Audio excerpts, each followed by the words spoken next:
What's going on, runners? My name's Taj, but online everybody calls me Zero. Today is the day. After 700 hours of marathon, I felt the need to finally admit to myself this game actually kind of slaps. So much so, after 2 decades of watching videos on YouTube, I'm about to post my own. It's actually kind of crazy when I think about it. But truthfully, with Marathon, I don't understand the amount of hate that this game has gotten and is receiving to this day. So much so, I'd like to have an honest discussion about the state of Marathon, the terms of how it started and how it's currently doing, and where I believe it can possibly go in the future. Now, keep in mind, I'm no expert, just an average above 30 gamer, just trying to enjoy what little time he has in general left to game. Now, with that being said, I am also a person who spent, as you can see, 700 hours in Marathon, which may appear a little bit biased, but I do also try and remain critical of what I'm talking about, but hey. So, I started Marathon all the way back during the server slam, and during the event I immediately knew that this would not be a game for everybody, because it's a competitive FPS game as it is in a niche category, and I already feel like the FPS genre as a whole is just stagnated. Now, some might say like, oh, what about Arc Raiders? Well, personally, Arc Raiders is a good game, and I think it was an experience you simply just had to try on release. Now, once that honeymoon phase ended for me personally, I immediately gravitated to Marathon once I had the opportunity to play it. It could have just been because of the gunplay or their rewarding PvP encounters, I'm not sure, but I honestly think it's more so tied to the fact that I liked games like Apex Legends, like that battle royale genre. So from my aspect, like, I enjoy scavenging for gear and looking for loot and so forth. So when I die with it, it's whatever, because I'm looking at it as the aspect of I just dropped in to find something to use. However, I can see how some may feel that losing their loot means time wasted versus just simply enjoying the game for what it is and just enjoying the runs. It's a video game that we're playing to waste time anyway, but I'm no philosopher, guys. Marathon, for me personally, still has a strong foundation, and I feel like every time the word foundation gets brought up, it's just a laughing matter, because immediately population size gets brought into the conversation.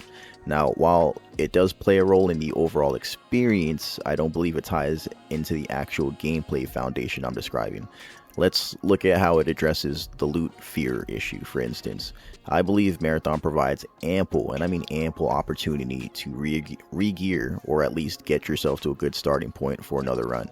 Now, a perfect example for this for me is in Season 1, after I learned more about the different shell types and gun variety, I quickly identified what I like to use and play.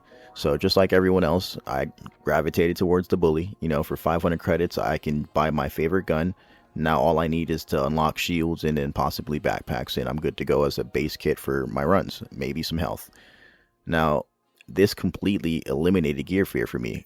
Combine that with my favorite shell triage, I always had meds on me. The next thing would be the faction grind. Yes, it sucked, but it gave me something to persistently do over the span of a season or at my own pace, just in general. It also gave me a reason to pick up random salvage items, look for things around the map, just explore in general, just to figure out what I was doing for my contracts or just to level up my factions in general. And by the end of the season, specifically those last 2 weeks when everything's maxed out and all my contracts are completed, my faction's just fully set up, like, I felt unstoppable. Now, was I actually unstoppable? I absolutely was not. I definitely died. But you get the point. The solo versus grouped experiences where things start to differ. Solo gave me a more on-edge, stealth-like experience, while the group content felt more like Apex Legends to me. When I'm in solo, I can move at my own pace. I'm creeping and looking around the map, listening for sound cues, just exploring and taking on engagements on my own terms.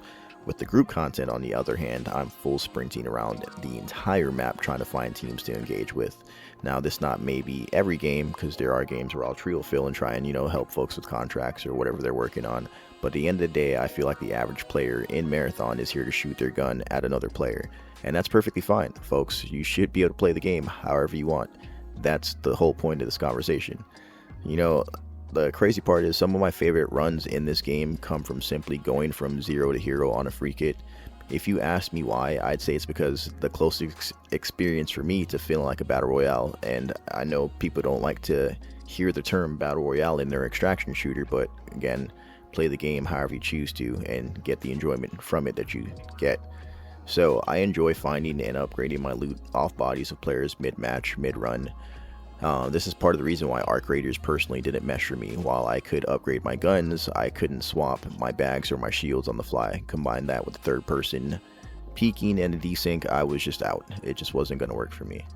But if you look at Marathon, on the other hand, that just never happened. Now, there are the issues of the gear and skill creep progressing throughout the game, which again happens with a lot of these type of genres, especially in the extraction genre. But I feel like it's gonna, again, you're gaining gear, which is gonna happen over time, and you're gonna be learning the map and gaining that knowledge over time, which means your peers are also doing the same. So again, it's just gonna be one of those situations where it's gonna balance back out.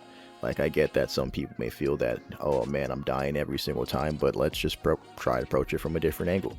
I died numerous times. There was an entire day where I died in cryo for 8 hours straight just to try and learn the map. And trust me, I almost deleted Marathon at that point too, but I decided to boot it back up. And I tried it again, and eventually things just started to click for me in terms of learning the map and figuring things out of how I wanted to actually play the game. Now, this may not be something that happens for everybody because it's easy to get deterred from this, but if you aren't playing consistently, I think the best way to combat that is simply to set goals and to figure out what it is you want to accomplish every single run. For example, when I'm dying, I'll try and farm salvage on a rook run, for instance. For an hour, I'll rush POIs and try and see what I can grab from that end, or if I'm in solo, I'll slow down my gameplay substantially and just figure out where my salvage is, go and grab that, and then go ahead and get out in exfil. Sometimes you just have to prioritize certain things versus getting distracted, because I've done that plenty of times. I'll go and run my contract, and then all of a sudden I see somebody in a POI, or I hear a sound, and I turn around and I'm like, let me go and try and fight this dude, versus just doing what I was originally doing and leaving, which is, I guess, that's the extraction aspect of the game, realistically, right? It's not just a battle royale for me.